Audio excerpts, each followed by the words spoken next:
That same company was dying and only her defective son could save it. But here's what they didn't know. She'd kept every lie they told, every forged document, every whispered insult about her age. And now they were about to pay for all of it. Jennifer Caballero's phone hadn't rung in 3 years. Not from anyone at Caps Global, anyway. Not from the colleagues who used to ask her opinion on million-dollar deals. Not from the assistants who once lined up outside her office. And certainly not from Robert. She'd made peace with that. Or so she told herself every morning while brewing coffee in the modest kitchen of the 2-bedroom apartment. She knew that she hadn't been too old for anything. But tonight, staring at the news alert lighting up her laptop screen, Jennifer felt something she hadn't allowed herself to feel in 20 years. Satisfaction. Billionaire CEO Robert Capps collapses during. Jennifer read it twice, then a third time. She wasn't proud of the small smile that tugged at her lips, but she didn't fight it either. Let them panic, she thought. Let them scramble. She closed the laptop and turned toward the hallway, where soft light spilled from Albert's room. He was still awake. He was always awake. Her boy didn't sleep like other people. He thought too much, saw too much, felt everything the world tried to ignore. "Mom?" Albert's voice drifted through the cracked door. "You okay?" Jennifer wiped her face quickly, surprised to find it damp. "I'm fine, baby." "You're lying." She laughed, sharp and tired. Of course he knew. Albert always knew.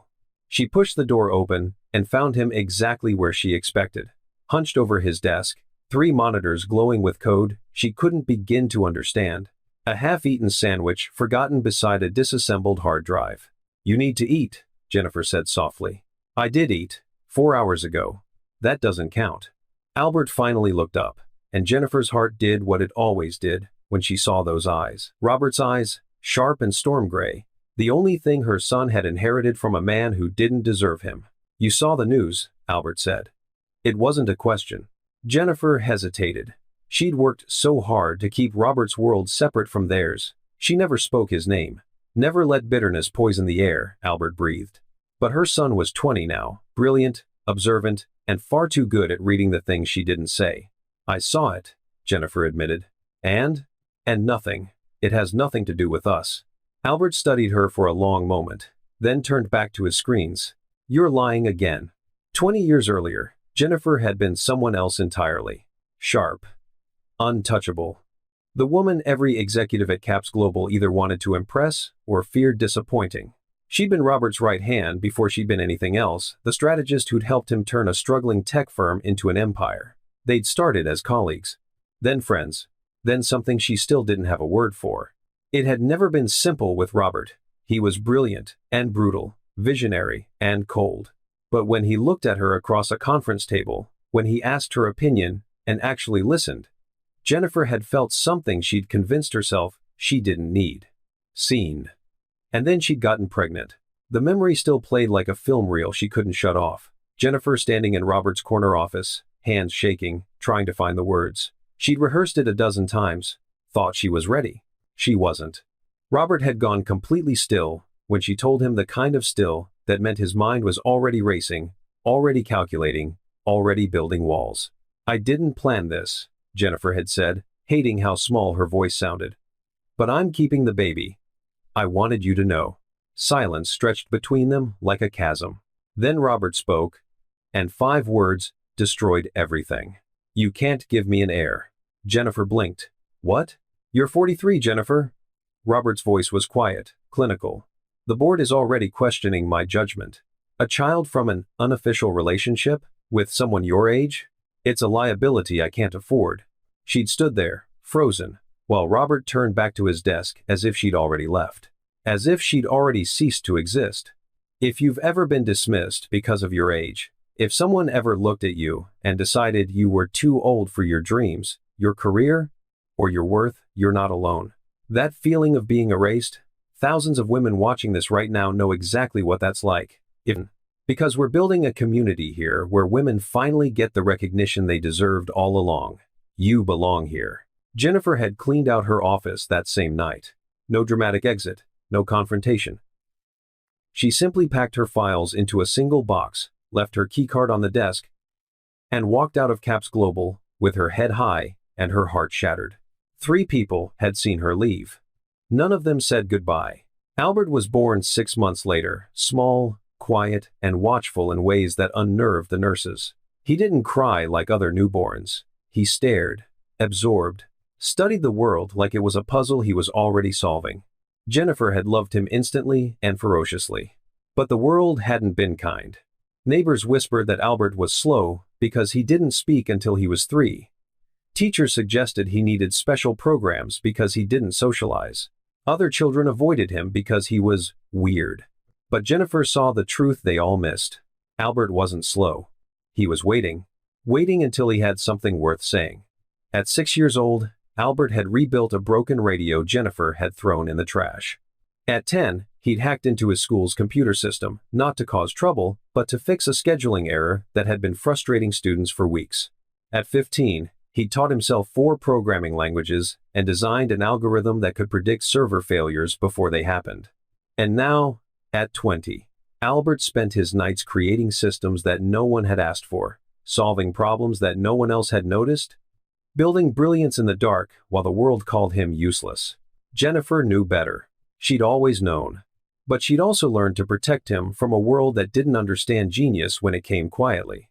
Back in the present, Jennifer watched Albert's fingers fly across the keyboard, lines of code appearing faster than she could track. "What are you working on?" she asked. "Predictive modeling for infrastructure failure," Albert said absently. "There's a gap in how municipalities track utility stress. I'm fixing it." "Did someone hire you to fix it?" "No." "Then why?" "Because it's broken, Mom." Albert finally looked at her, and there was something almost sad in his expression. "If I see something broken, I have to fix it. That's just how I'm built." Jennifer's throat tightened. "That's how I'm built." That was Robert's logic, Robert's drive. But wrapped in kindness Robert had never possessed. "You're not broken, baby," Jennifer whispered. "I know." Albert's small smile was genuine. "You remind me every day." Jennifer was about to respond when her phone buzzed, a sound so unexpected she actually jumped. Unknown number. She almost didn't answer. But something instinct, curiosity, maybe just exhaustion, made her swipe to accept. "Hello?" The voice on the other end made her blood turn to ice. "Jennifer, it's Paul Mendoza. We need to talk. It's about Robert and your son." The room tilted. Albert looked up sharply, already reading the shift in her expression. "Who is it?" he asked. Jennifer couldn't answer, because after 20 years of silence, the empire that had erased her was calling. And she had no idea why. But she was about to find out. And what Paul Mendoza was about to tell her would change everything, not just for Robert's crumbling empire, but for the son they'd spent 2 decades pretending didn't exist. Robert Capps had built an empire on the principle that weakness was unforgivable. So waking up in a private clinic with an IV in his arm and his CFO standing over him like a pallbearer felt like the ultimate betrayal of his body, his image, and everything he'd spent 40 years constructing. "How long was I out?" Robert's voice came out rougher than he intended.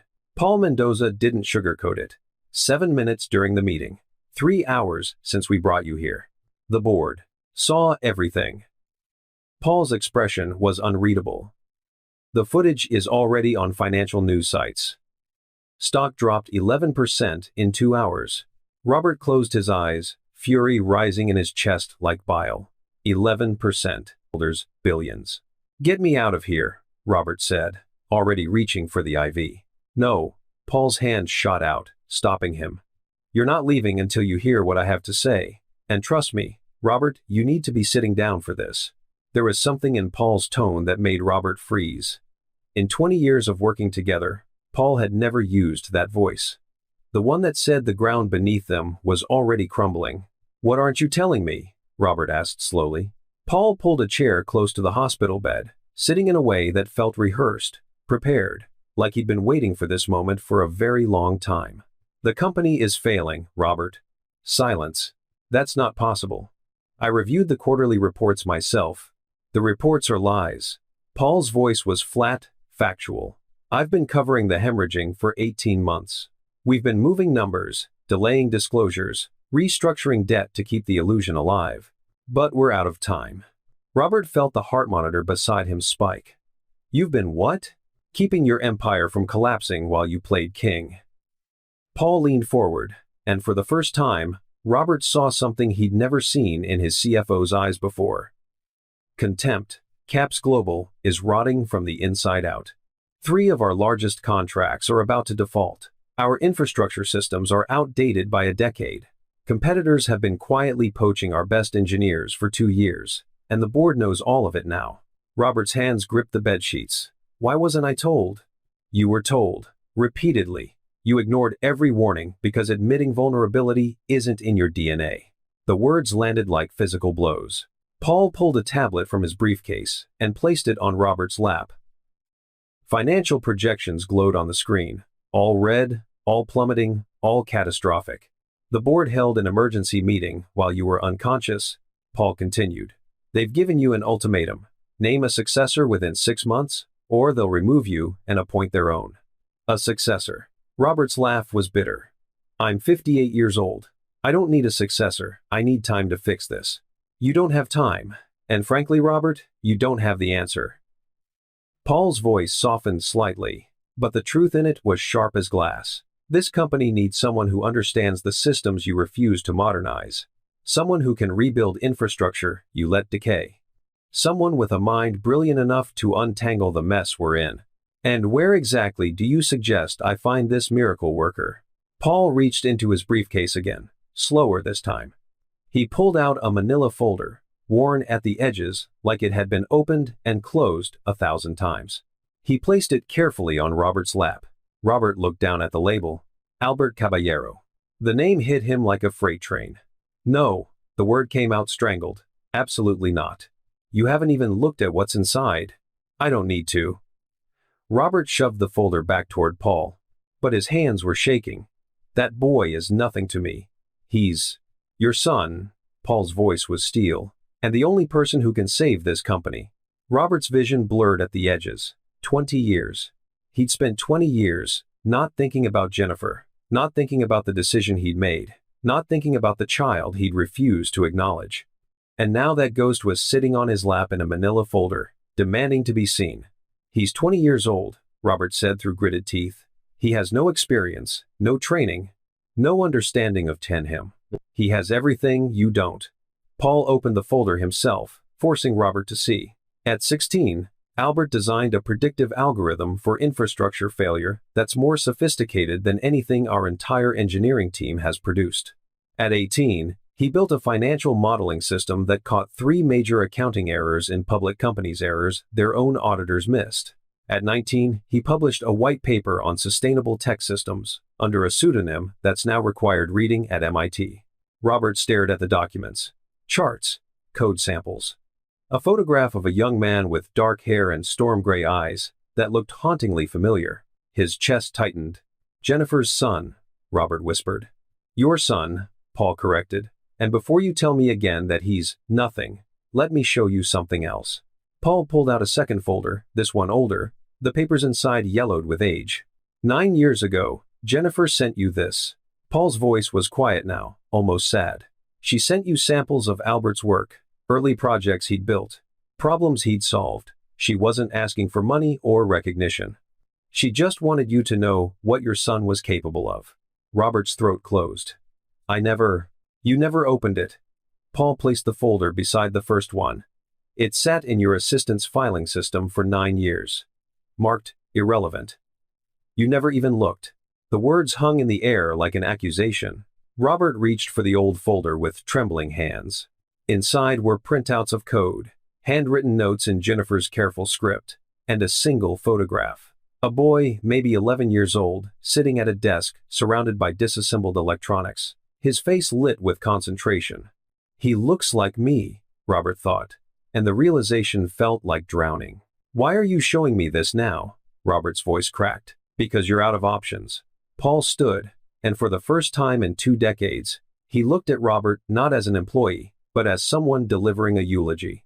The board wants Albert. They've already done their research. They know what he's capable of, and they don't care about your past mistakes or your pride. He won't come. Robert's words were barely audible. Why would he help me? I abandoned him before he was even born. He probably won't, Paul agreed. But you're going to ask him anyway. Because if you don't, you'll lose everything you built. And maybe, just maybe, you'll finally do the right thing for once in your miserable life. Paul walked toward the door, then paused. Jennifer protected that boy from you for 20 years, Paul said without turning around. She raised him to be everything you're not, kind, humble, brilliant, without cruelty. And now you need him. You need the son you threw away. The door clicked shut. Robert sat alone in the sterile clinic room, surrounded by machines monitoring his failing body and folders documenting his failing empire. He looked down at the photograph again. Albert Caballero. The boy with his eyes, and Jennifer's heart. The heir he'd refused. The son he'd never known. You know what's interesting? Some mistakes don't show their full cost until decades later. If you're watching this and thinking about the choices that haunt you, the moments you wish you know, sometimes just saying it out loud to people who understand makes the weight a little lighter. We're all carrying something. You don't have to carry it alone. Robert's hands trembled not from illness, not from weakness, but from something far more devastating. Regret. Pure, bone-deep, 20 years too late regret. And as he stared at his son's name, written in Jennifer's handwriting, Robert realized something that terrified him more than losing his empire. He'd thrown away the only thing that had ever truly mattered. And he had no idea if he could ever get it back. But 500 miles away, Jennifer was staring at her own phone, Paul's words still echoing in her mind. And the question that would tear her world open was already forming. After 20 years of silence, why did Robert Capps suddenly care about the son he'd abandoned? And more importantly, what was she going to tell Albert? Albert Caballero had learned early that the world was kinder to people who stayed invisible. At 3:47 a.m., while most of the city slept, Albert sat cross-legged on the worn carpet of his bedroom floor, surrounded by the disassembled pieces of Mrs. Chen's laptop. She'd brought it to him 3 days ago, apologizing for bothering him, explaining that the Geek Squad wanted $400 for data recovery. Albert had fixed it in 40 minutes. But he hadn't told her yet. Instead, he'd spent the last 3 nights rebuilding her entire operating system, adding security protocols she didn't know existed, and organizing 15 years of family photos into albums labeled by date and location. He didn't charge for this kind of work, never had. His fingers moved across the keyboard with the practiced efficiency of someone who thought in code the way other people thought in words. Lines of text scrolled past commands that would seem like gibberish to most people but read like poetry to Albert. "You're doing it again." Albert looked up to find Jennifer standing in his doorway, wrapped in her old blue robe, holding 2 mugs of tea.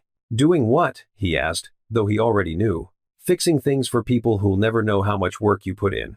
Jennifer handed him a mug and sat beside him on the floor, the way she'd done since he was small. "Mrs. Chen asked for data recovery. You're giving her a complete system overhaul. Her security was vulnerable. Someone could have stolen her identity. And you couldn't sleep knowing that?" Albert shrugged, taking a sip of tea. It was too hot, but he didn't mind. His mother always made tea too hot, and he'd learned to love it that way. "If I can fix it, I should fix it," he said quietly. "That's just how I'm built." Jennifer's hand found his shoulder, squeezing gently. "You're allowed to do things halfway sometimes, baby. You're allowed to just be." But Albert didn't know how to do things halfway. His brain didn't work that way. When he saw a problem, it consumed him, turned over and over in his mind like a Rubik's Cube he couldn't put down until every side aligned perfectly. It's why he dropped out of community college after 1 semester. Not because he couldn't handle the work, but because watching professors teach outdated methods to students who'd never questioned them had made his skin crawl. He'd tried correcting a computer science professor once, gently suggesting a more efficient algorithm. The professor had smiled, condescending, dismissive. "That's creative thinking, Albert. But in the real world, we stick to established protocols." Albert had never raised his hand in that class again. He'd stopped going entirely 3 weeks later. Jennifer hadn't been angry, just sad in that quiet way that hurt worse than yelling. She'd asked him what he wanted to do instead, and Albert had told her the truth. "I want to solve things nobody else can solve, but I want to do it alone." Because people made everything complicated. People had expectations, social rules, ways of being that Albert had never quite mastered.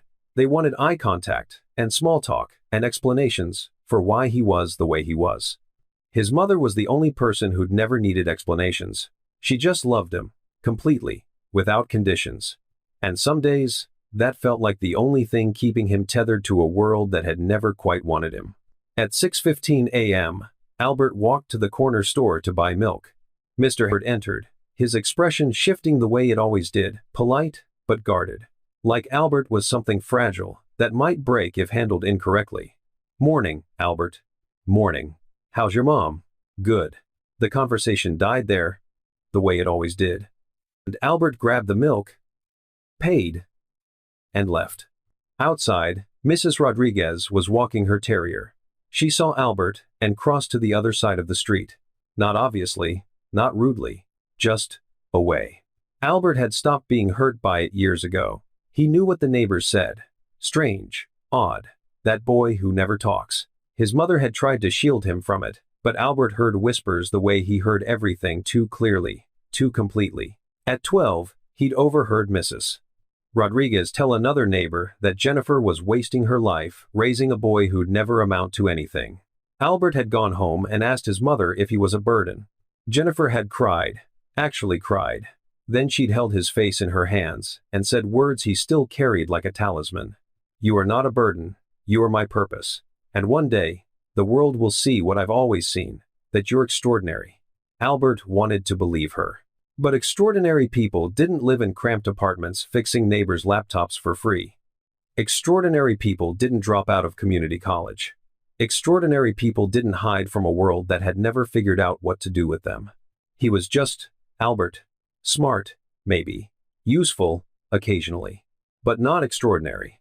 Never that. If you've ever felt invisible, if you've ever been the person people cross the street to avoid, or the one they underestimate, word, seen. Because that's what we're doing here. We're seeing each other. Every single one of you watching this right now has been underestimated by someone. But story is reminding you of your own. You matter, and your story deserves to be told. By noon, Albert had finished 3 projects. Mrs. Chen's laptop, a predictive maintenance algorithm for subway systems that no one had asked for, and a complete redesign of the building's network security. The super had mentioned last month that someone kept hacking their Wi-Fi. Albert had fixed it in 20 minutes, but he'd never told anyone.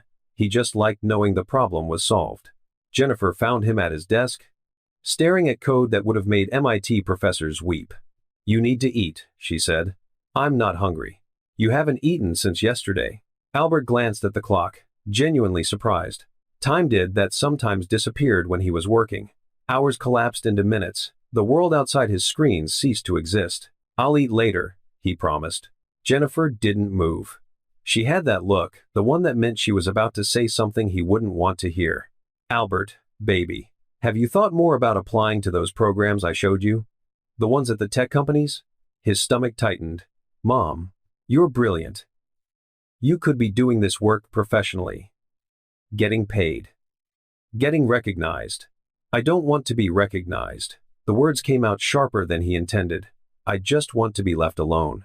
Jennifer's expression crumpled slightly, and guilt crashed through Albert like a wave. "I'm sorry," he said quickly. "I didn't mean." "No." Jennifer sat on the edge of his bed. "I'm sorry. I push too hard sometimes. I want the world to see you the way I see you. The world doesn't see people like me, Mom. It tolerates us. And only when we're useful." The sadness in his mother's eyes made Albert want to take the words back, but they were true. He'd learned that lesson early and often through teachers who called him difficult, through classmates who called him weird, through a world that had decided he was broken before he'd ever had a chance to prove otherwise. "You're not broken," Jennifer whispered, reading his mind the way only she could. Albert didn't answer, because some days, he wasn't sure she was right. At 4:30 p.m., Jennifer turned on the television. She usually avoided the news, too much noise, too much chaos, too many reminders of a life she'd walked away from. But today, something pulled her to it. Maybe Paul's phone call, maybe instinct. The anchor's voice filled their small living room. Breaking news in the business world tonight. Billionaire CEO Robert Capps remains hospitalized. Followers close to Capps Global say the board is demanding immediate succession planning, sparking speculation about the future of the tech empire. Jennifer's hand found the remote. Clicked it off. Silence rushed back in. Albert appeared in the doorway, watching her carefully. "That's him, isn't it?" Albert asked. "The man from the phone call." Jennifer nodded, not trusting her voice. "Paul Mendoza said they needed to talk about him. And me." Albert stepped closer. "Who is he, Mom?" Jennifer had spent 20 years avoiding this conversation. 20 years building a life where Robert Capps was nothing more than a ghost she'd buried. But ghosts didn't stay buried forever. "He's a prize." A knock at the door interrupted her. Sharp, confident, demanding. Jennifer and Albert both froze. "You expecting someone?" Albert asked. "No." Another knock, louder this time. Jennifer's heart hammered as she walked to the door, Albert trailing behind her. She looked through the peephole and felt the ground tilt beneath her. Standing in the hallway, looking exhausted and determined and 20 years too late, was Robert Capps. In the flesh. At her door. "Mom?" Albert's voice was quiet, uncertain. "Who is it?" Jennifer's hand trembled on the doorknob. Because behind that door was the man who'd called her too old. The man who'd abandoned their son before he was born. The man whose empire was crumbling, and who now finally needed the boy he'd thrown away. And Jennifer had no idea whether to open the door or slam it in his face forever. But she knew one thing with absolute certainty. Whatever happened next would change everything. And in that moment, with Robert Capps on one side of the door and Albert Caballero on the other, 20 years of silence was about to shatter. The question wasn't whether Robert would apologize. The question was whether Jennifer would let him. Jennifer's hand stayed frozen on the doorknob for 3 seconds that felt like 3 lifetimes. Behind her, Albert stood perfectly still, watching, waiting, reading her body language, the way he read everything, with an attention to detail that missed nothing. "Mom?" His voice was quiet. "Careful. Who is it?" Jennifer took a breath that burned her lungs. Then she opened the door. Robert Capps looked smaller than she remembered. Not physically, he still had that commanding height, those broad shoulders that filled expensive suits. But standing in the dim hallway of her modest apartment building, surrounded by peeling paint and flickering fluorescent lights, Robert looked diminished. Mortal. Human in a way he'd never allowed himself to be 20 years ago. His eyes met hers, and Jennifer watched him try to find words. His mouth opened, closed, opened again. Good, she thought viciously. Let him struggle. Jennifer. Her name came out rough, unpracticed, like he'd forgotten how it felt in his mouth. "I need to talk to you." No, the word was ice. "Please. It's important. I don't care." Jennifer started to close the door, but Robert's hand shot out, stopping it. "It's about Albert." Jennifer's blood went cold. Behind her, she felt Albert stiffen. "You don't get to say his name," Jennifer said quietly, and the fury in her voice made Robert flinch. "You don't get to show up after 20 years and say his name like you have any right to it." "I know." Robert's jaw tightened. "I know I have no right, but the company, I don't care about your company, is failing. And the board wants Albert. They've done their research, Jennifer. They know what he's capable of." Silence crashed through the hallway like thunder. Albert stepped forward, close enough now that Robert could see him for the first time. Jennifer felt her son's presence beside her, solid, quiet, protective despite his confusion. Robert's eyes shifted to Albert, and Jennifer watched something break in his expression. Recognition. Horror. Regret so deep, it looked like drowning. Because Albert had Robert's eyes, those same storm-gray eyes that could cut through boardrooms and dismantle competitors. But where Robert's eyes were cold and calculating, Albert's held something Robert had never possessed. Kindness. "So you're the famous Robert Capps," Albert said. And his voice was calmer than Jennifer expected. Clinical. Observational. "The man who built Capps Global from nothing. Forbes billionaire. Technological visionary." He paused, tilting his head slightly. "And my mother's biggest mistake." The words hung in the air like a slap. Robert's face went pale. "Albert, I don't." Jennifer stepped between them, a wall of maternal fury. "Don't you dare speak to him. You wanted to see him? You've seen him. Now leave." "Jennifer, please, leave." Her voice cracked. "Before I call security." "There is no security in this building," Robert said quietly. And the observation felt like an indictment. A reminder of everything Jennifer had lost. Everything she'd been forced to build alone. Then leave before I make you leave myself. Robert looked at her, really looked at her, and Jennifer saw him cataloging the differences, the lines around her eyes that hadn't been there 20 years ago, the gray threading through her dark hair, the exhaustion she carried like a second skeleton. You look, Robert started. Old? Jennifer's laugh was sharp as broken glass. Isn't that what you said? That I was too old to give you an heir? That's not what I meant. Then what did you mean, Robert? Jennifer stepped forward, and Robert actually stepped back. When you looked at me pregnant, terrified, asking for nothing but honesty, what exactly did you mean when you said I couldn't give you what you needed? The board? The board? Jennifer's voice rose. You blamed the board? You were the CEO, Robert. You could have told them anything, done anything. But you chose image over truth, power over people. And me? She gestured to the cramped hallway, the life she'd built from ruins. I was collateral damage. Robert's hands clenched at his sides. I made a mistake. You made a choice. I was wrong. You were cruel.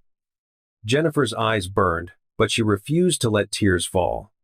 Not for him, never for him. Do you know what I did the night I left Caps Global? I sat in my car for 3 hours trying to figure out how I'd tell my mother I was pregnant and alone. Trying to calculate if I could afford prenatal care and rent. Trying to convince myself that my baby would be okay without a father. Her voice dropped to a whisper. And you know what the worst part was? I kept checking my phone, hoping you'd call, hoping you changed your mind, hoping you'd realize what you were throwing away. Jennifer, you never called. The words landed like stones.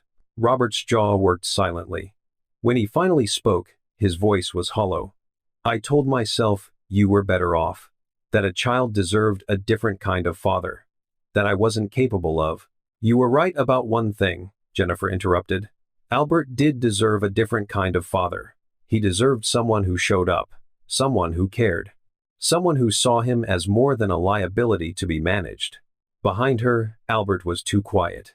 Jennifer knew that silence, it was the silence of a boy absorbing information that would reshape his entire understanding of himself. She'd wanted to protect him from this, from Robert, from the truth that his father hadn't wanted him. But the past had come knocking, and there was nowhere left to hide. I need to speak with him, Robert said. With Albert. The board has given me 6 months to name a successor, and absolutely not. He's my son. He's my son. Jennifer's voice was steel. You have no claim to him. No right to ask anything of him. The company needs him. The company that called me irrelevant, that whispered I was too old, that erased me like I'd never existed. Jennifer stepped closer, and Robert actually backed against the hallway wall.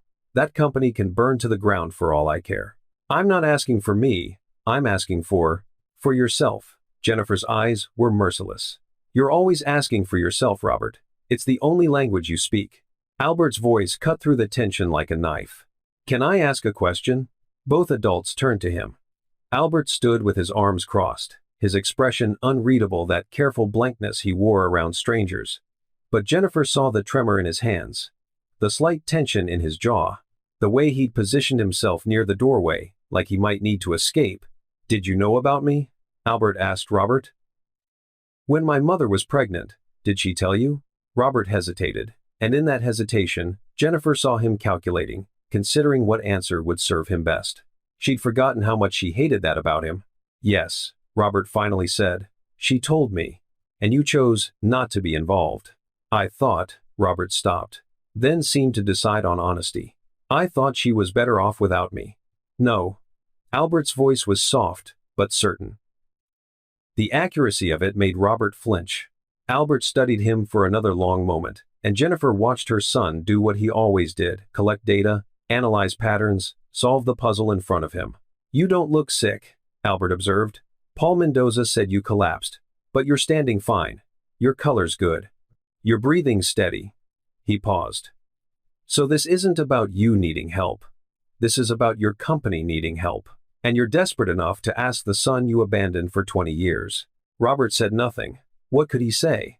Albert nodded slowly, like Robert had just confirmed a hypothesis. That's what I thought. He looked at Jennifer. Mom, I'm going back inside. You don't have to deal with this. Albert, Robert started. Don't. Albert's voice was still soft, still polite. But there was steel underneath it now. I don't know you. You don't know me. And whatever you're asking for? The answer is no. He turned and walked back into the apartment, closing his bedroom door with a quiet click that somehow felt louder than a slam. Jennifer and Robert stood alone in the hallway. He's remarkable, Robert whispered. Yes, he is. Jennifer's voice was ice. And you have no idea what it took to get him here. What I sacrificed. What he endured. The world called him strange, Robert. Slow. Useless.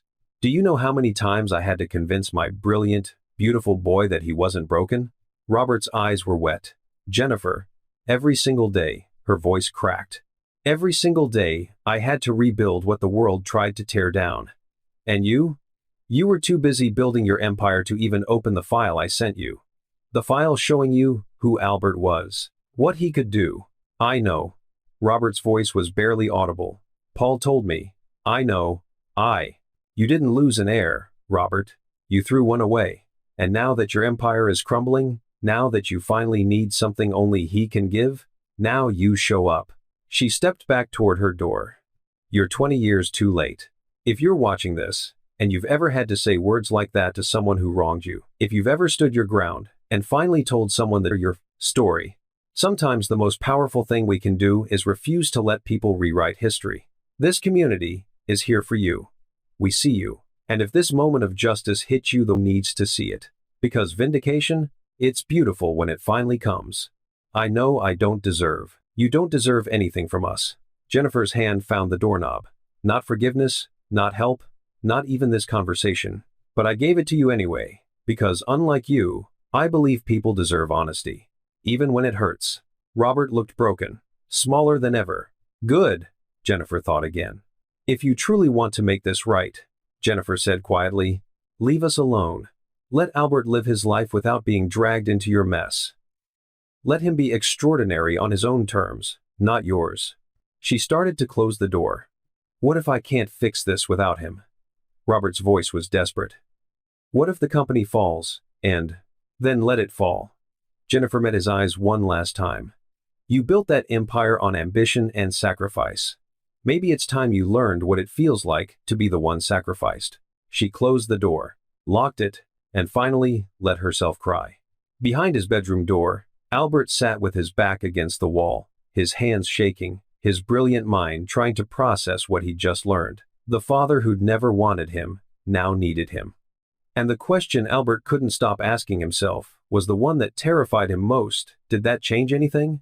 The Cap's global boardroom had never felt this cold. Robert sat at the head of the table, his table, the one he'd sat at for 23 years, and watched his empire cannibalize itself in real time. Stock is down 19%.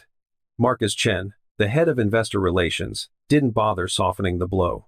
We've had 17 calls. We are threatening to pull out entirely. The media's calling it a leadership crisis, added Sarah Kim from public relations. Her laptop displayed a dozen headlines, each more damaging than the last. Caps in chaos. Billionaire's empire crumbling. Is Robert Capps finished? Robert's jaw tightened. 48 hours. That's all it had taken for whispers of his collapse to metastasize into full-scale panic. What about the succession plan? This came from Gerald Whitmore, the oldest board member, the man who'd been there when Robert was still pitching ideas from a garage. The board gave you 6 months. It's been 2 days, and we're already fielding questions. I'm working on it. Working on it isn't good enough. Gerald leaned forward, and Robert saw something in his expression he'd never seen before. Doubt. We need a name, Robert. We need stability. I said I'm working on it. The room fell silent. Robert's tone had been sharp enough to draw blood, and everyone felt it. Paul Mendoza, sitting to Robert's right, cleared his throat carefully. Perhaps we should discuss this privately. It wasn't a suggestion. The board members filed out like mourners leaving a funeral, and Robert was left alone with Paul in the too quiet room. You went to see them, Paul said. Not a question. Yes. And? Robert's hands clenched on the table. She told me to leave. Albert wants nothing to do with me, and I don't blame either of them. So what now? I don't know. Robert's voice was hollow. For the first time in my life, Paul, I genuinely don't know. Paul studied him for a long moment, and Robert had the uncomfortable feeling of being dissected, analyzed, found wanting. Then figure it out, Paul said quietly. Because you're not the only one who'll lose everything when this company falls. He stood and walked out, leaving Robert alone with his failures. Darlene Ashworth Capps had built her life on careful construction. The right clothes, the right smile, the right amount of concern when photographed at charity galas. For 15 years, she'd been Mrs. Robert Capps, a role she'd perfected with the precision of a Broadway actress hitting her mark every single night. But now, sitting in the sunroom of their estate, with her phone clutched in perfectly manicured hands, Darlene felt the entire structure beginning to crack. "Mystery here could save Capps Global," screamed the headline on page 6. She read it 3 times, each word burning deeper. Sources close to the company suggest Robert Capps has a previously unknown son, Albert Caballero, 20, who may be positioned to take over the tech empire. The revelation has sent shockwaves through both business and social circles. Albert Caballero, Jennifer Caballero. The names tasted like poison. Darlene had known, of course. You didn't marry a man like Robert without learning his secrets. She'd known about Jennifer, the brilliant executive who'd left abruptly 20 years ago, the whispers that followed, the child Robert refused to acknowledge. But knowing and dealing with were 2 entirely different problems. If Albert became the heir, if Robert publicly claimed him, where did that leave Darlene? The woman who couldn't give Robert a child. The wife who'd become decorative rather than essential. The carefully constructed identity that would crumble the moment the world had someone new to worship. Her phone buzzed. A text from Vivian Ashworth, her closest friend and most reliable gossip source. "Darling, are you seeing this? Do you need me?" Darlene typed back quickly, "I'm fine, handle this quietly." Then, she opened her contacts and scrolled to a name she'd hoped never to use. Richard Cross, the public relations consultant who specialized in making problems disappear. She hit call. "Darlene." Richard's voice was smooth as oil. "I was wondering when you'd reach out. I need you to find out everything about Albert Caballero. Education, employment, medical history, criminal record, anything that could be problematic. Already on it. I'll have a file to you by morning." "Good." Darlene's voice hardened. "And Richard, I need options, ways to ensure this boy is seen as what he is, a liability, not a legacy." "Understood. Leave it to me." Darlene ended the call and stared out at the perfectly manicured gardens. Robert had built this empire. She'd helped him maintain it, standing beside him through scandals and setbacks, playing the perfect wife, even when their marriage had become nothing more than a business arrangement. She'd be damned if she let some unknown boy raised in obscurity by a woman Robert had discarded take what she'd helped build.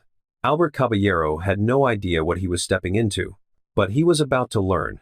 Robert sat in his home office at 2 a.m., surrounded by files he'd spent 6 hours pulling from storage. Jennifer's employment records, board meeting minutes from 20 years ago, medical documentation, emails, reports.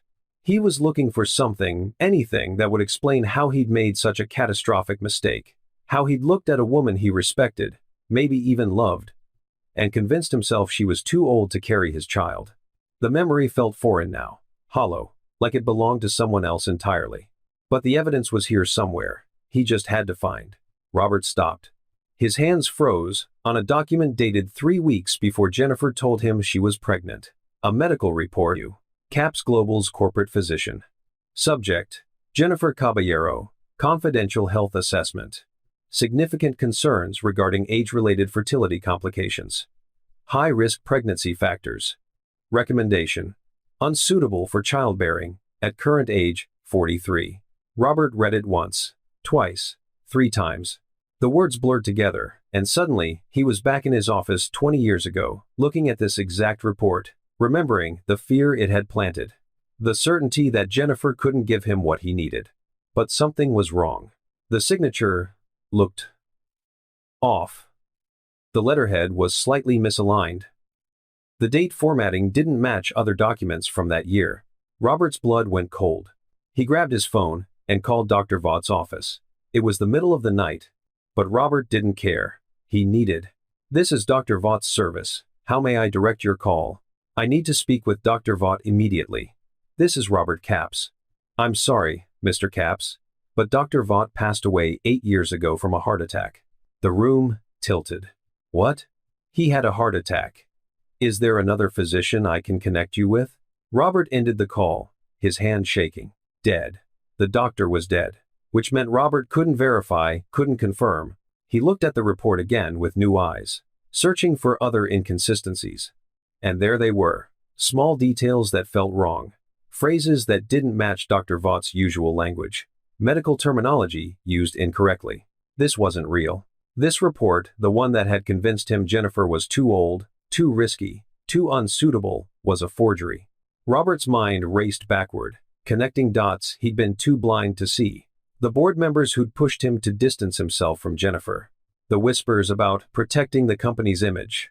The convenient timing of the report arriving just before Jennifer told him about the pregnancy. Someone had planted this. Someone had manipulated him. And he'd let it happen. Robert stood abruptly, papers scattering. He needed to know who. He needed to understand. A knock at the office door made him spin. Paul stood in the doorway, looking older than Robert had ever seen him. You found it, Paul said quietly.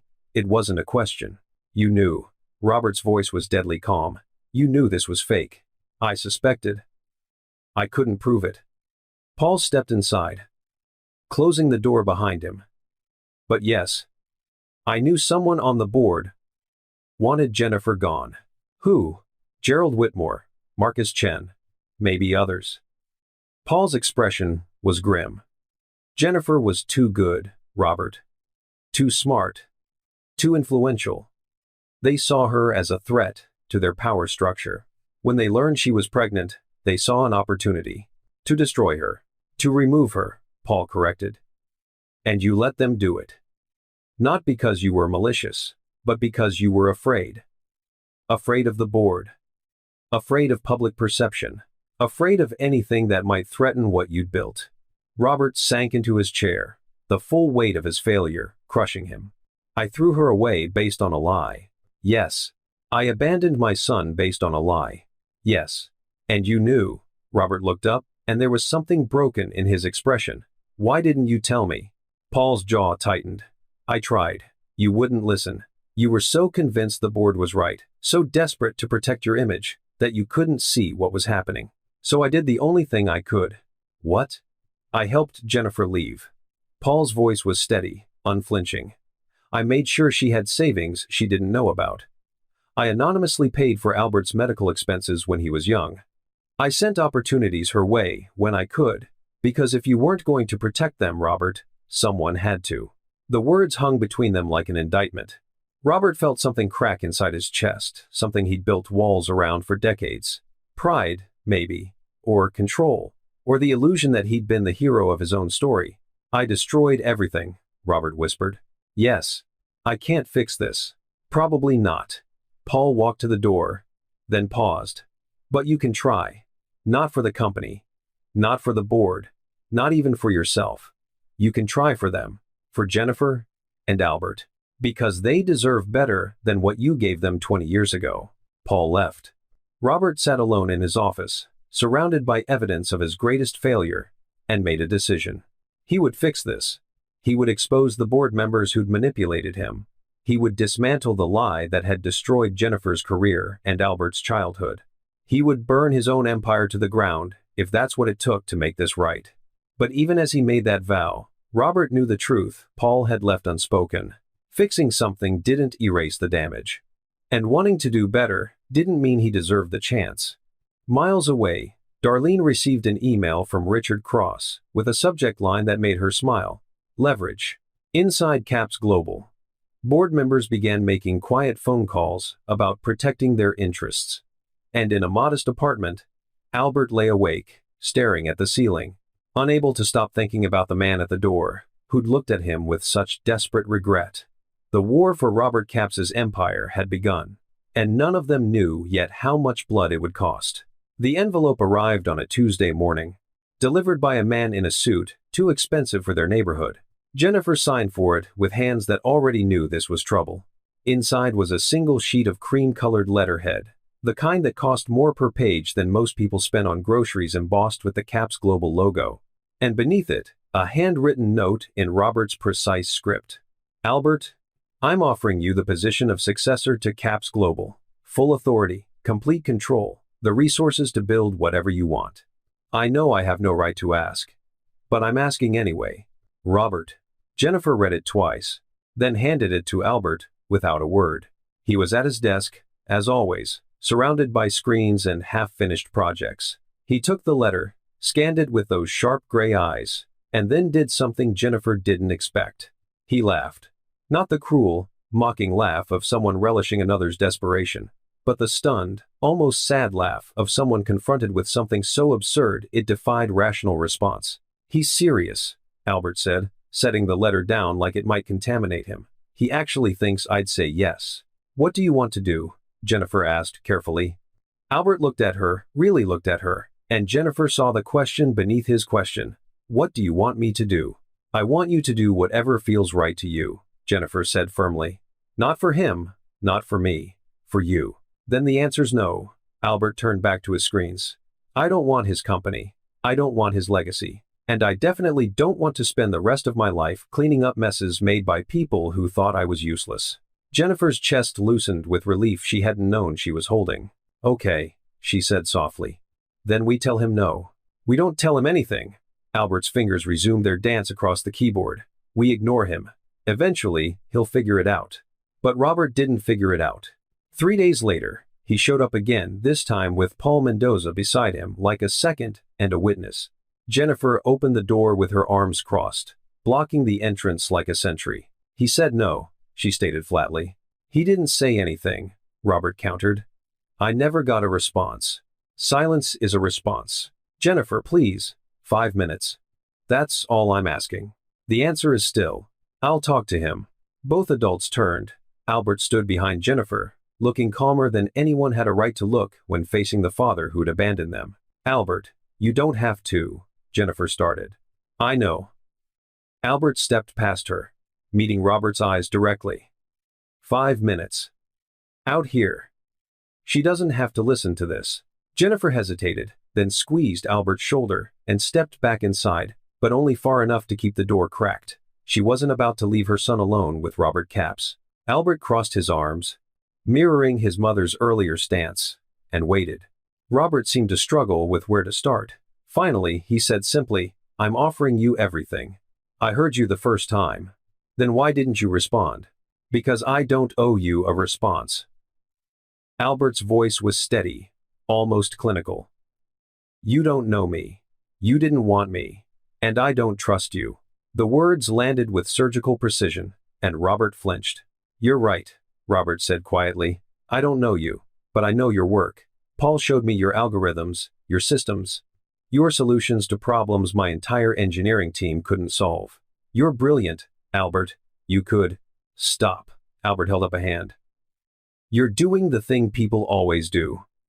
You see what I can do, and assume that's all I am. A tool. A solution. Something useful. That's not what I meant. Then what did you mean?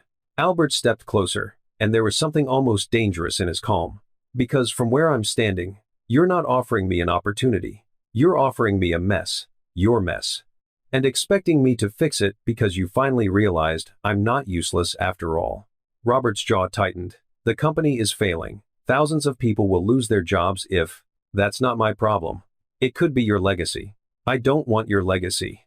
Albert's voice rose slightly, the first crack in his composure. I don't want your company, or your empire, or your approval, 20 years too late. I just want to be left alone. Paul, who'd been silent until now, finally spoke. What if it wasn't about Robert? Both Albert and Robert turned to him.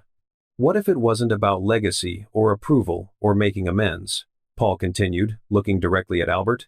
What if it was just about the problem itself? Albert's expression shifted subtle, but Jennifer saw it. Curiosity. The same look he got when encountering a puzzle he couldn't immediately solve. What problem? Albert asked carefully. Paul pulled a tablet from his briefcase and held it out. These problems. 20 minutes later, Albert sat on the apartment floor, with Paul's tablet balanced on his knees, Jennifer beside him, both of them staring at cascading system failures that read like a technical apocalypse. This is, Albert scrolled through pages of data, his eyes moving faster than Jennifer could track. This is catastrophic. Who designed this infrastructure? Various teams over 20 years, Paul said from the doorway. It's been patched and bandaged so many times that no one understands the full system anymore. It's not a system, it's architectural chaos. Albert zoomed in on a network diagram. These dependencies are circular. Any single failure would cascade into. He stopped. Calculations running behind his eyes. You're looking at a complete infrastructure collapse within 4 months. Maybe 3. Our analysis said 6, Paul observed. Your analysis is wrong. Albert looked up, and there was something almost excited in his expression despite himself. You're not accounting for the compounding effect of legacy code degradation. See here, he turned the tablet toward Paul, pointing at sections Jennifer couldn't begin to comprehend. And here, these systems are talking to each other in languages that shouldn't be compatible. It's miracle it hasn't failed already. Can it be fixed? Paul asked quietly. Albert was silent for a long moment, his mind clearly racing through possibilities, algorithms, solutions. Maybe, he finally said, but it would require rebuilding from the ground up, completely restructuring the. He stopped himself, and Jennifer watched her son realize what Paul had done, shown him a problem he couldn't ignore. Albert looked at Paul with something like respect and irritation mixed together. That was manipulative. Yes, Paul agreed. But was I wrong? Albert didn't answer. He just stared at the tablet, his fingers twitching like they wanted to start coding solutions right there on the floor. Jennifer had seen this look before. It was the look Albert got when he found Mrs. Chen's laptop vulnerable, when he discovered the building's Wi-Fi breach, when he encountered something broken that he and only he could fix. Baby, Jennifer said softly, you don't have to do this. Not for Robert, not for anyone. I know. Albert's voice was distant, distracted. But if I don't. He didn't finish the sentence. He didn't need to. If he didn't fix it, thousands of people would lose their jobs. An entire infrastructure would collapse. Problems would multiply into catastrophes. And Albert Caballero, who'd spent his whole life fixing things people didn't even know were broken, couldn't walk away from that. Even if he wanted to. Albert didn't sleep that night. Jennifer heard him pacing in his room, the quiet clicking of his keyboard, the occasional frustrated sound that meant he'd hit a wall in his thinking. At 4 a.m., she brought him tea and found him surrounded by printouts of system diagrams, handwritten notes covering every available surface. You're going to do it, she said, not a question. Albert looked up at her with exhausted, conflicted eyes. I don't want to. I know. I don't want to help him. I know. But if I don't. Albert gestured helplessly at the chaos around him. Mom, this isn't just bad code. This is people's livelihoods. Their families, and I can see the solution. It's right there in my head, fully formed, and I. His voice broke. I can't just ignore it. That's not who I am.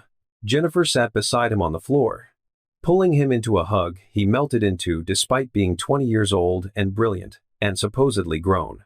Then don't ignore it, she whispered. But do it on your terms, not his. At 9 a.m., Albert called the number on Robert's business card. Robert answered on the first ring. I'll meet with your board, Albert said without preamble. Once. I'll look at your systems. I'll tell you if they can be fixed. But I'm not making any promises, and I'm not doing this for you. Albert, I have conditions. Albert's voice was firm. First, my mother comes with me. Non-negotiable. Second, I meet the board in a neutral location, not your headquarters. Third, if I decide to help, it's because the work matters, not because you asked. Are we clear? Silence on the other end. Then, crystal clear. Good. Have Paul send me the details. Albert hung up before Robert could say anything else. Jennifer looked at her son, her brilliant, stubborn, impossibly kind son, and felt pride and terror in equal measure. You don't have to do this, she said one more time. Yeah, Albert replied softly. I really do. The car arrived at noon, a sleek black sedan with a driver who opened the door like Albert was royalty, instead of a kid from a cramped apartment who'd never owned a suit. Albert stood on the sidewalk in his best jeans, and the button-down shirt Jennifer had ironed 3 times, looking at the car like it might bite him. Jennifer stood beside him, her hand finding his. Last chance to change your mind, she said. I know. We can just not get in the car. I know. But Albert was already moving forward, climbing into the back seat with the careful uncertainty of someone entering completely foreign territory. Jennifer followed, and the door closed behind them with a sound like finality. Through the tinted window, their apartment building looked smaller, more fragile, like the life they'd built there was already receding into memory. Albert's hand found hers again, squeezing once. "Mom?" His voice was quiet, uncertain. "What if I'm not ready for this?" Jennifer squeezed back, fierce and certain. "Baby, you've been ready for this your entire life. The world just wasn't ready for you." The car pulled away from the curb, carrying them toward Caps Global, toward Robert's crumbling empire, toward a confrontation that would either save thousands of people or destroy the fragile peace they'd built. And as Jennifer watched her son's reflection in the window, jaw set, eyes focused, mind already working through problems that hadn't been officially presented yet, she realized something that terrified and amazed her in equal measure. Albert wasn't doing this for Robert. He was doing it because he was exactly who she'd raised him to be. Someone who saw broken things and couldn't help but fix them, even when those things had broken him first. And waiting in the Caps Global boardroom, Robert sat surrounded by the men who'd manipulated him, the wife who was plotting against him, and the empire he'd built on lies. None of them knew yet that the quiet boy arriving in that car wasn't coming to save them. He was coming to expose exactly what they'd become. The Caps Global building looked exactly as Jennifer remembered, all glass and steel and architectural arrogance, reflecting clouds like it owned the sky itself. She'd walked out of this building 20 years ago with a cardboard box and shattered dignity. Now she was walking back in with her son beside her and her spine straight as a blade.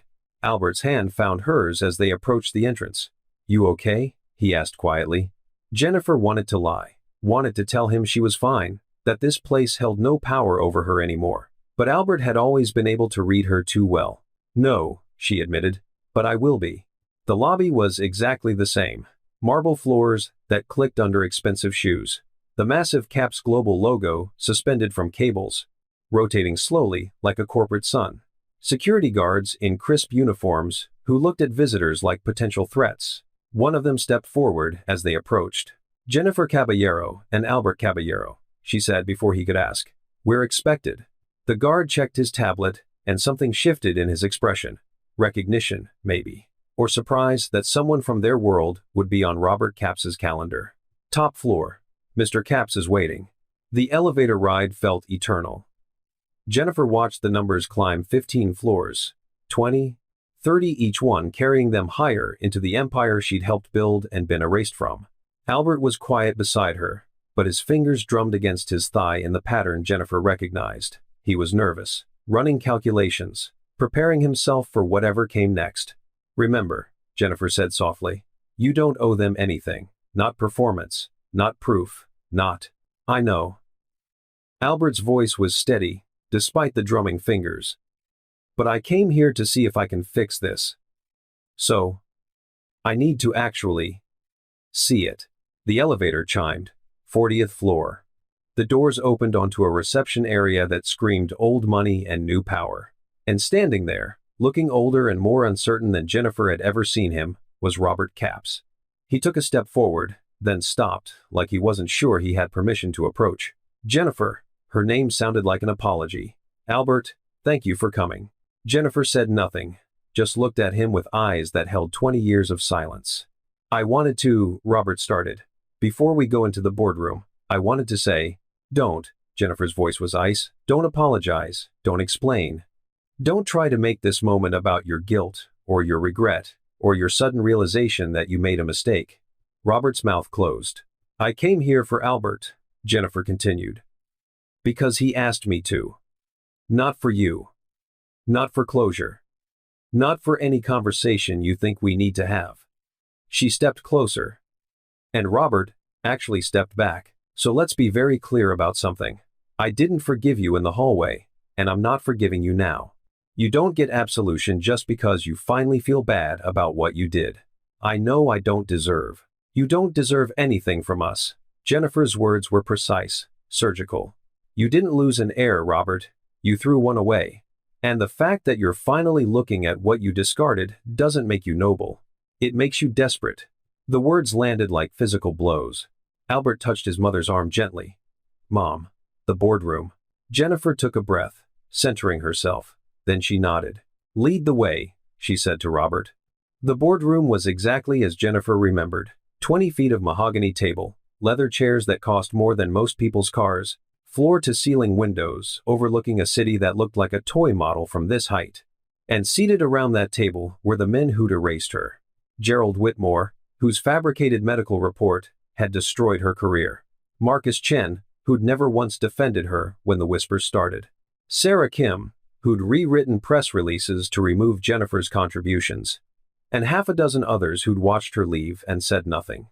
They all stood when Jennifer entered, and she watched recognition ripple through them like an electric shock. Jennifer. Gerald's voice was carefully neutral. It's been a long time. Not long enough, Jennifer replied. She took a seat at the far end of the table, the seat that had once been hers, and gestured for Albert to sit beside her. Robert took his position at the head of the table, looking like a king presiding over his own execution. Everyone, Robert said quietly, this is Albert Caballero, my son. The words hung in the air like a detonation. Marcus leaned forward, studying Albert with undisguised skepticism. This is the genius we've heard so much about? He looks like a college dropout. Albert said nothing, just met Marcus's gaze with those storm-gray eyes and waited. Mr. Caballero, Gerald said in the tone people used with children, we appreciate you taking the time to meet with us. But I think it's important to understand the scope of what we're dealing with. CAPS Global is a multi-billion-dollar operation with infrastructure failures across 17 core systems, Albert said quietly. Cascade vulnerabilities in your server architecture. Legacy code that's degraded to the point of critical instability. And financial projections that only work if you ignore the compounding failure rate. Silence. Gerald's condescending smile faltered. You've done your research. I've looked at the files Paul sent. Albert's voice remained calm, almost clinical. You have approximately 63 days before your primary systems experience catastrophic failure. Maybe 70, if you're lucky. Our analysis gave us 6 months, Sarah protested. Your analysis is wrong. Albert said it without arrogance, just stated it as fact. You're calculating linear degradation. But system failures don't work linearly. They cascade, exponentially. Marcus exchanged glances with Gerald. That's a bold claim from someone with no corporate experience. It's not a claim, it's mathematics. Albert pulled out his tablet, fingers moving across the screen. Would you like me to show you the modeling? What we'd like, Gerald said, with barely concealed irritation, is to understand what qualifies you to make these assessments. Where did you study? What's your employment history? What credentials? Does it matter? Albert looked up from his tablet. You're not asking because you care about credentials.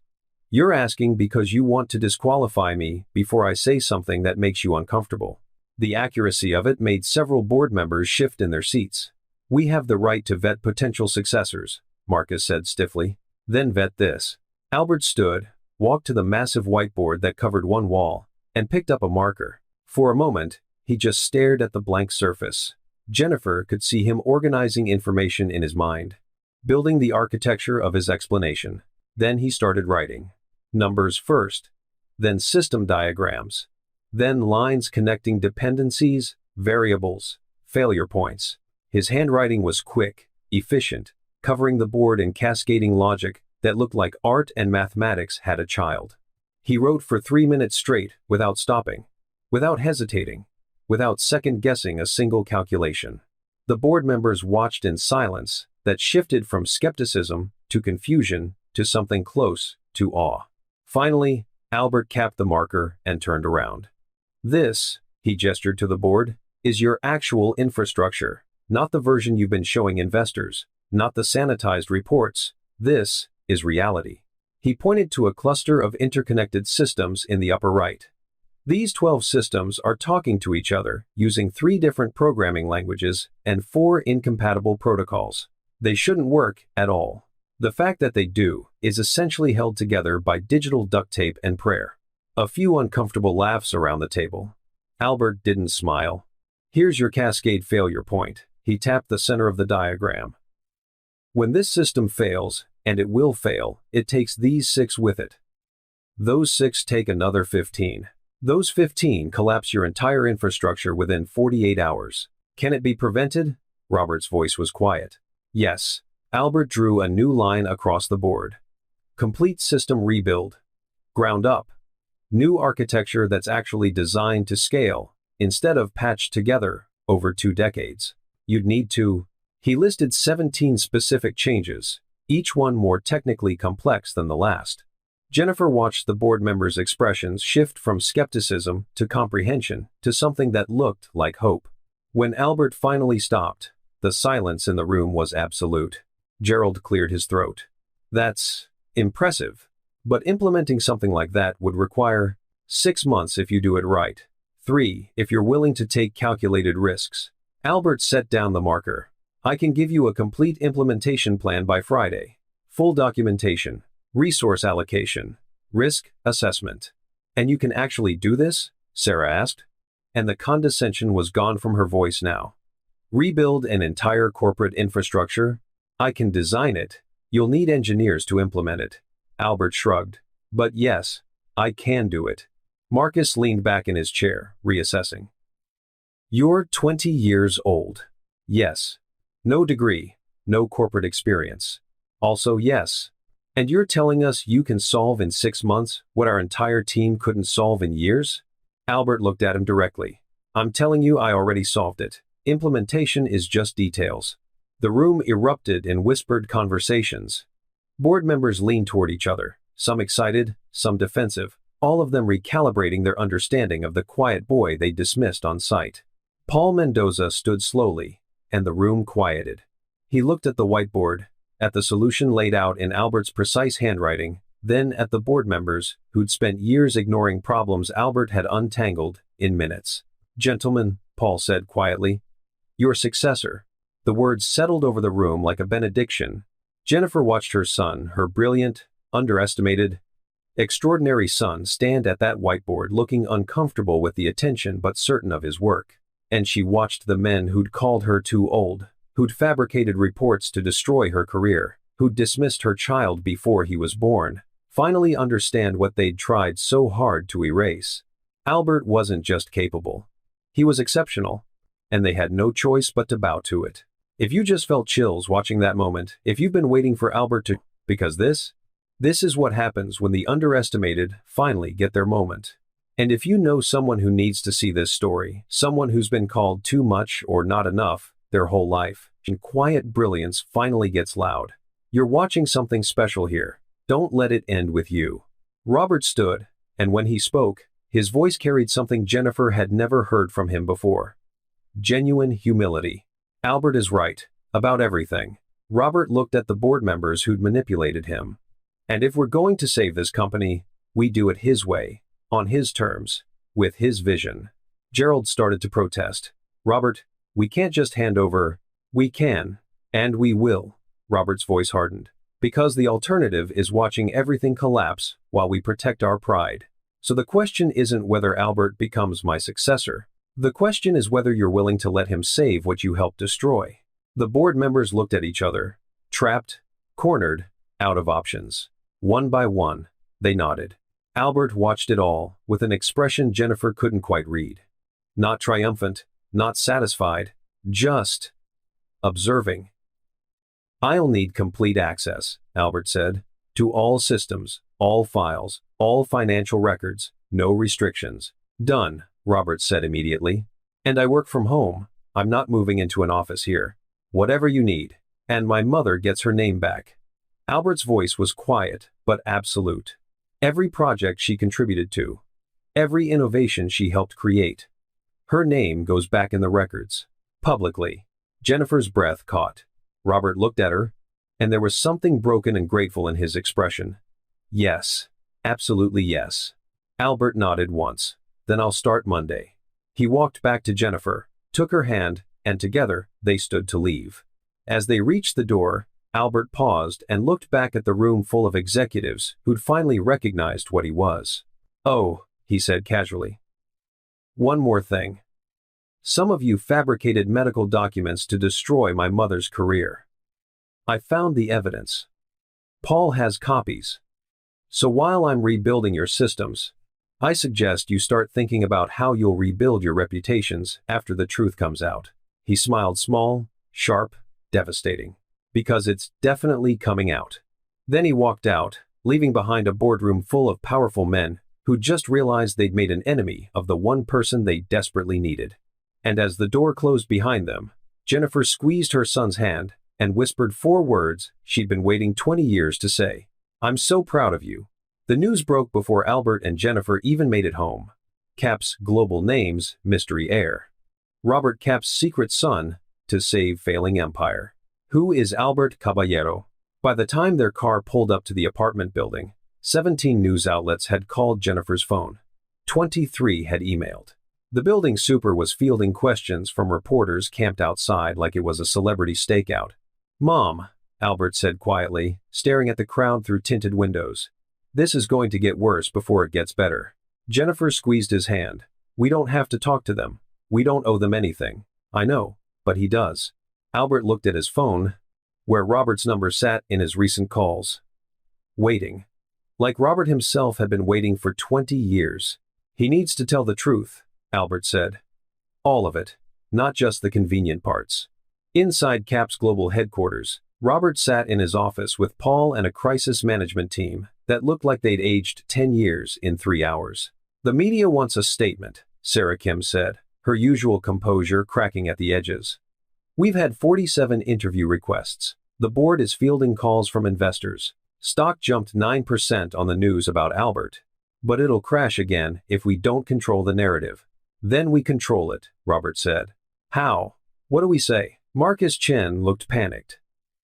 "That you had a secret son you abandoned? That you're desperate enough to hand your empire to a 20-year-old college dropout?" "We tell the truth." Everyone went silent. "Robert," Sarah said carefully, "the truth is complicated. It opens doors we might not want opened. The doors are already open." Robert stood, and there was something different in his posture. Not the commanding presence he usually carried, but something quieter. Heavier. "I'm calling a press conference tomorrow morning, and I'm telling them everything." Paul looked at him sharply. "Everything?" "Everything." Robert met his CFO's eyes. "The fabricated medical report, the board members who pushed Jennifer out, my cowardice, all of it. That will destroy careers," Gerald Whitmore said from the corner, and there was genuine fear in his voice. "Including yours." "Good." Robert's voice was steel. "Maybe some careers deserve to be destroyed." The press conference was scheduled for 10 a.m. at Cap's global headquarters. By 9:30, every major news outlet had cameras positioned. Business reporters, technology journalists, entertainment media, hoping for scandal. They filled the conference hall like predators sensing blood. In the front row sat Darlene Ashworth Capps, dressed in ivory that photographed beautifully, her posture perfect, her smile fixed like armor. She'd insisted on being there, insisted on standing by her husband, insisted on playing the role of supportive wife one more time, but her eyes were cold as winter. Robert stepped to the podium at exactly 10 a.m., and the camera flashes were blinding. He gripped the edges of the podium, took a breath, and began. 20 years ago, I made the worst decision of my life." The room went silent. Jennifer Caballero was one of the most brilliant executives at Caps Global. She helped build this company from a struggling startup into what it is today. "She was my friend, my colleague, and..." He paused, the words clearly difficult. "Someone I cared for deeply." Darlene's smile tightened. "When Jennifer told me she was pregnant with my child, I panicked. I was told by certain board members that she was too old to carry a healthy pregnancy. I was shown medical documentation that supported this claim. I was advised that acknowledging the child would damage the company's image." Robert's hands trembled against the podium. "So I did what cowards do. I chose the company over the person. I chose my reputation over truth. I chose power over responsibility." Reporters leaned forward, pens flying across notepads. Jennifer left Caps Global quietly. "She raised our son alone, without support, without recognition, without any help from me. And for 20 years, I told myself I'd made the right choice." Robert looked directly at the cameras, and there was something raw in his expression. "I was wrong. About everything." He pulled papers from his jacket pocket, copies of the fabricated medical report, highlighted and annotated. This medical report, which convinced me Jennifer was unfit for pregnancy, was falsified. Created by board members who saw Jennifer as a threat to their power. I've since learned that Dr. Heir wrote this document. He likely never even saw it. Gasps rippled through the crowd. I was manipulated. But manipulation is not an excuse. I should have questioned. Should have investigated. Should have chosen the woman carrying my child over corporate politics. In the audience, Gerald Whitmore stood abruptly and walked out. Marcus Chen followed. Their exits were captured by dozens of cameras. Robert didn't stop. Albert Caballero is my son. He is brilliant, compassionate, and capable in ways I never was at his age. Or any age, frankly. Yesterday, he solved infrastructure problems my entire engineering team couldn't crack in years. He did it in minutes. Pride crept into Robert's voice, despite the gravity of the confession. Albert is not a replacement or a desperation move. He is the future of Caps Global, because he deserves to be. Because he earned it. Because he sees solutions where others see impossibilities. Robert's voice cracked slightly. And Jennifer Caballero deserves recognition for everything she contributed to this company. Starting today, her name will be restored to every project, every innovation, every success she helped create. Because erasing her was not just wrong, it was theft. The room erupted with questions, but Robert held up a hand. I know this confession doesn't fix what I broke. I know apologizing publicly doesn't erase 20 years of abandonment. But I wanted Albert and Jennifer to hear me say what I should have said 2 decades ago. He looked directly into the camera, and his next words felt like they were meant for 2 people only. I was wrong. You were never too old. He was never useless. And I am profoundly sorry. Robert stepped back from the podium, ignoring the shouted questions, and walked off the stage. Darlene sat frozen in her seat, her ivory dress suddenly looking like a surrender flag, her perfect smile finally completely shattered. Jennifer watched the press conference from her living room, Albert beside her on the worn couch they'd bought at a secondhand store 12 years ago. When Robert said Jennifer Caballero was one of the most brilliant executives, her hands started shaking. When he said, I chose power over responsibility, she felt 20 years of rage and hurt rise in her throat. When he said, you were never too old, tears started falling. Not the bitter tears of old wounds reopening, but something else entirely. Vindication. Pure, complete, public vindication. The world was hearing what she'd known all along. She'd been wronged. Her career had been stolen. Her contributions had been erased. And none of it had been her fault. Mom. Albert's hand found hers. You okay? Jennifer nodded, unable to speak past the tears. On screen, reporters were dissecting Robert's confession, legal experts discussing potential lawsuits, business analysts predicting stock impacts. The story was exploding in real time. Jennifer's phone buzzed with messages. Colleagues from 20 years ago, friends she'd lost touch with, people apologizing, people saying they'd always known, people wanting to be part of her story now that it had been validated. She ignored them all. Because the only validation that mattered had just happened. Robert Capps, the man who'd built an empire on control and image, had stood in front of the world and admitted he was wrong. That she had been right. That their son was extraordinary. He finally said it, Albert whispered. And Jennifer turned to see her son staring at the replay on his phone. Robert's face frozen mid-confession. The subtitle reading, Albert Caballero is my son. So he finally said it, Albert repeated. And his voice was complicated, not angry, not grateful, just processing. How do you feel? Jennifer asked. Albert was quiet for a long moment. I don't know. It doesn't change anything, really. He's still the man who walked away.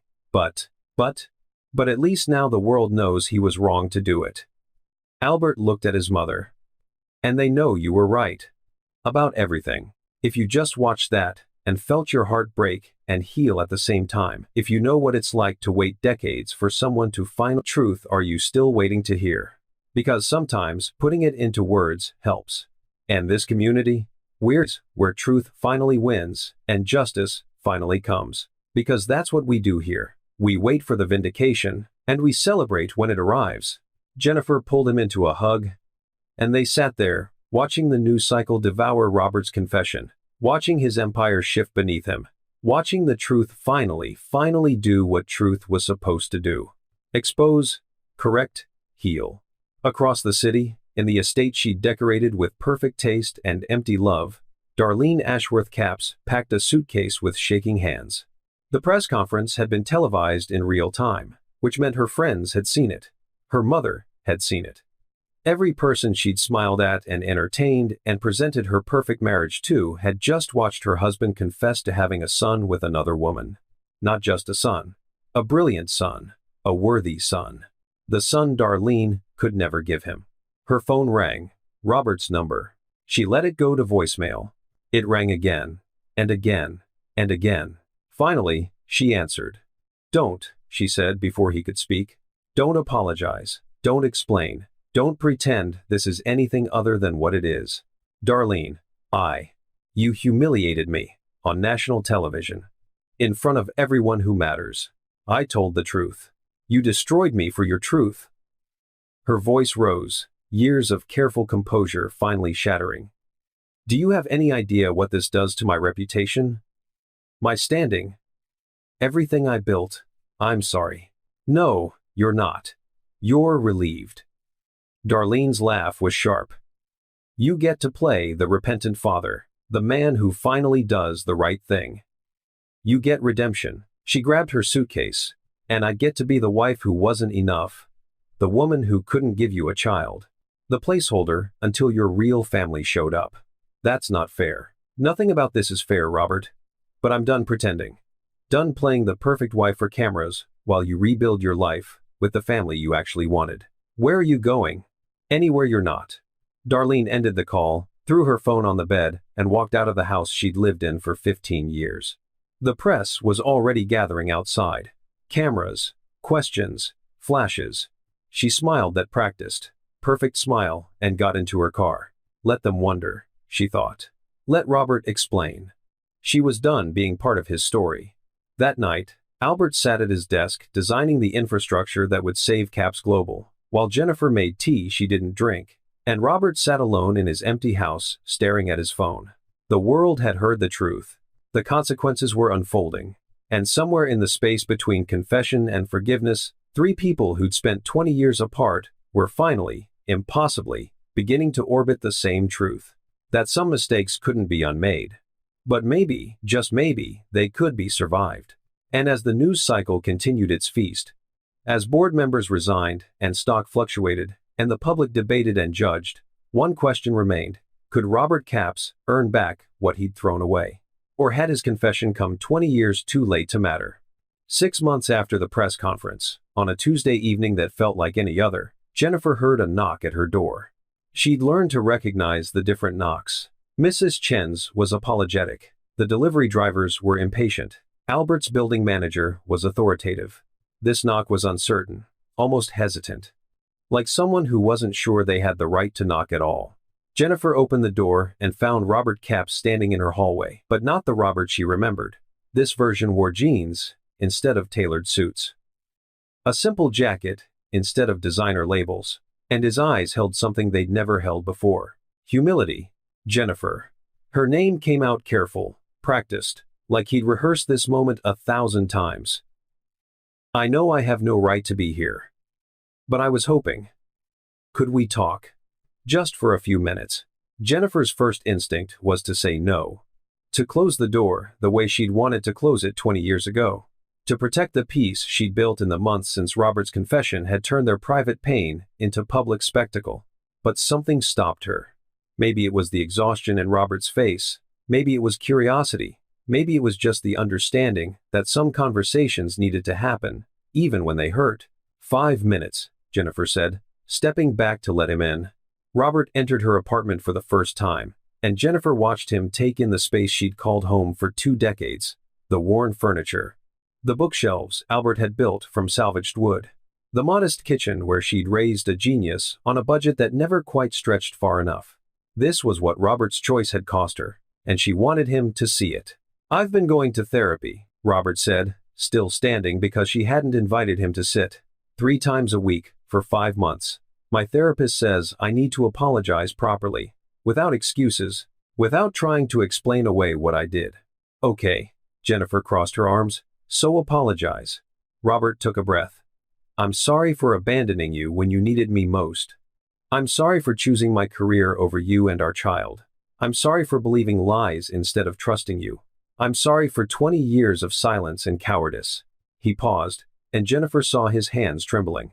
I'm sorry for making you believe you were too old, when the truth was, I was too weak.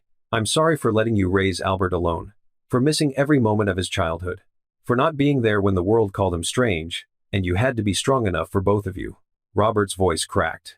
I'm sorry for all of it, and I know sorry doesn't fix anything. It doesn't give you back the years I stole. It doesn't erase the pain or make me worthy of forgiveness, but I needed you to hear it anyway. Silence filled the small apartment. Jennifer had imagined this moment countless times over 20 years. Sometimes she pictured herself yelling, sometimes forgiving, sometimes simply closing the door and walking away. But now that it was happening, she felt something unexpected. Not rage, not even satisfaction, just tired. Do you know what the hardest part was? Jennifer asked quietly. It wasn't the money, or raising Albert alone, or even the loneliness. Robert waited. It was the doubt. Jennifer's eyes filled with tears she refused to let fall. Every time Albert struggled. Every time someone called him odd, or slow, or useless. Every time I wondered if I was doing enough, being enough, giving him what he needed, I thought about you. About how much easier it would have been with a partner, with support, with someone who loved him as much as I did. Jennifer, but then I'd remember that you didn't love him. You didn't even want him. And I'd have to be strong enough for both of us all over again. Jennifer stepped closer. So, your apology? It's 20 years too late to heal the wounds it left. But I appreciate you saying it anyway. I don't expect forgiveness, Robert said quickly. I wanted to ask if maybe, someday, I could try to be part of his life. Not as someone with rights or claims, just as someone who wants to know him, if he'll let me. That's not my decision to make. I know. But I needed your permission to ask. Jennifer studied him, this man who'd once held so much power over her life. Now standing in her home, asking for scraps of what he'd thrown away. You can ask, she said finally. But if he says no, you accept it. If he sets boundaries, you respect them. If he needs space, you give it. Because this isn't about you earning redemption, Robert. This is about Albert deciding what he wants. I understand. Do you? Jennifer's voice sharpened. Because the Robert I knew 20 years ago would have tried to control this, to manage it, to turn it into something that served him. I'm trying to be different. Trying isn't the same as doing. I know. Robert's shoulders sagged. That's why I'm asking for a chance to prove it. Not all at once, just slowly, if you'll let me. The apartment door opened, and Albert walked in carrying grocery bags, his headphones around his neck, completely absorbed in whatever he'd been listening to. He looked up and stopped dead when he saw Robert. Oh, Albert set down the groceries carefully. I didn't know we were having company. I was just leaving, Robert said quickly. Then, with visible effort. But Albert, if you have a moment, I'd like to talk to you sometime. Whenever you're ready. If you're ever ready. Albert looked between his mother and Robert, reading the tension like he read everything with careful attention to detail. What would we talk about? Albert asked. Whatever you want. Your work, the company, nothing at all. Robert struggled for words. I'd like to know you, if you're willing. Albert was quiet for a long moment, and Jennifer held her breath, ready to support whatever he decided. You left, Albert finally said, before I was even born, and then you showed up 20 years later because you needed something from me. Yes. That's not a great foundation for a relationship. No, it's not. Albert tilted his head, studying Robert the way he studied complex problems. But you did tell the truth, publicly, when it cost you. That means something. Robert's expression flickered with hope. I'm not ready to call you Dad, Albert continued. I might never be ready for that. But. He glanced at Jennifer, who nodded slightly. You can try. To be around. To be present. To be someone who shows up. I will. You're late, Robert. Albert's voice was soft but certain. 20 years late, but maybe just late enough. The words hung in the air like a benediction and a warning all at once. Robert's eyes filled with tears he didn't try to hide. "Thank you for the chance. I know I don't deserve it." "You don't," Albert agreed. "But I'm giving it to you anyway, because that's who my mom raised me to be." He looked at Jennifer with such pure love that she had to turn away before she started crying. Robert left a few minutes later, and Jennifer and Albert stood in the kitchen together, processing what had just happened. "You didn't have to do that," Jennifer said softly. "I know, but I wanted to see if he meant it, if he'd actually changed. And? I don't know yet." Albert started unpacking groceries. "But I guess we'll find out." 3 months later, Albert stood in the CAPS Global boardroom not as a visitor this time, but as the company's Chief Innovation Officer, a title he'd negotiated specifically because CEO felt too much like inheriting something he hadn't built himself. The infrastructure rebuild was 70% complete. Stock had stabilized. 3 board members had resigned amid the scandal. And the company was slowly, carefully, rebuilding its reputation. And Albert, despite his initial reluctance, had discovered something unexpected. He was good at this, not the corporate politics or the image management, but the problem solving, the innovation, the ability to see what others missed and build solutions that actually worked. Jennifer had taken a consulting position part-time, on her terms, with her name on every project. She walked through CAPS Global's halls with her head high, and people who'd once erased her now stepped aside with respect. And Robert? Robert showed up. Every Tuesday evening, he arrived at Jennifer's apartment, never unannounced, never presumptuous, and asked if Albert wanted to grab dinner. Sometimes Albert said yes, sometimes no. Robert accepted both with equal grace. Slowly, carefully, they were building something that looked like understanding, if not quite family. On this particular Tuesday, Jennifer watched from the kitchen as Robert and Albert sat at her dining table, reviewing architectural plans for CAPS Global's next phase. "This dependency here," Albert pointed, "it's creating unnecessary load. What if we restructured it like this?" Robert sketched a modification. "That could work, but you'd need to account for cascade failure, right? What if we built in redundancy?" Now you're thinking.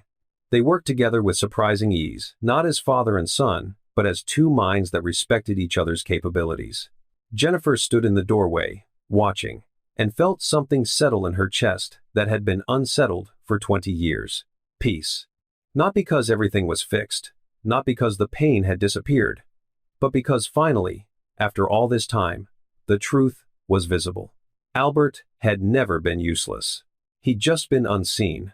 And now, watching her brilliant son discuss innovations with the father who'd finally learned to show up, Jennifer whispered the words she'd carried like a secret for 2 decades. He was never useless, he was just unseen. Robert looked up, catching her eye across the room. He nodded, once in acknowledgement, an agreement, maybe even an apology for every year he'd been blind. Albert, absorbed in the plans, didn't notice the exchange. He just kept working, kept solving, kept being exactly who Jennifer had always known he was. Extraordinary. And as the evening light filtered through the windows of her modest apartment, Jennifer realized something that felt like victory and forgiveness and new beginnings, all wrapped into one. Some families were born. Some were chosen. And some, the rarest, most precious kind, were rebuilt from broken pieces by people brave enough to try again. This was theirs. Imperfect, complicated, hard-won, but finally, impossibly real. If you've ever been told you were too old, too late, or not enough, if you've raised a child the world didn't understand, or if you've been that child yourself, this story was for you. Because sometimes the people the world overlooks are the ones who change everything. And sometimes, second chances come exactly when they're needed most. Thank you for being here, for staying until the end, for believing that broken things can be rebuilt, and that being unseen doesn't mean being worthless. In this community. Because we're building something here, a place where women's stories matter, where vindication is celebrated, and where truth always wins in the end. Tell me your story. And remember, you matter, your story matters, and you're exactly where you need to be. We'll see you in the next one, where another woman who was dismissed, underestimated, and erased finally gets the justice she deserves. Because that's what we do here. We witness, we validate, we celebrate, and we never, ever forget that being unseen just means the world